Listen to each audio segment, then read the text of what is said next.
বলো তো আমার মাথা ধরেছে। I have a headache. I have a Headache. headache. তারপর বলো এটা এত কঠিন কেন? সরি, এটা এত কঠিন নয়। এটা এত It's not so difficult. হ্যাঁ, এটা গিলে ফেলো। Shallow eat. শ্যালো ইট। তুমি খাবে না?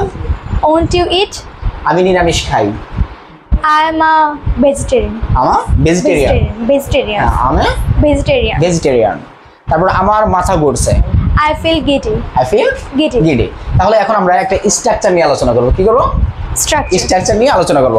ধরো সে দেখে না বললেই চলে, আমি খাই না বললেই চলে, সে ঘুমায় না বললেই চলে। এই ধরনের যদি কোনো বাক্য বোঝায় তাহলে সেক্ষেত্রে আমরা স্ট্রাকচারটা বলতে পারি subject plus barely plus B1. Subject plus Barely plus B1. B1। তাহলে তুমি বলো সে দেখে না বললেই চলে। He barely sees. He barely Sees. sees. আমি খেলি না বললেই চলে। I barely plays. I barely play. I barely play. I barely Play. play. তারপর বলো তুমি খাও না বললেই চলে। তুমি খাও না বলে চলে। You barely eat. You barely Eat. eat. তারপরে আমরা যাই না বললেই চলে। আমরা we barely go. We barely Go. go. Bappi লেখে না বললেই চলে। Bappi barely write. Bappi barely Writes. writes. Bappi barely Writes. writes. Thank you. Welcome sir.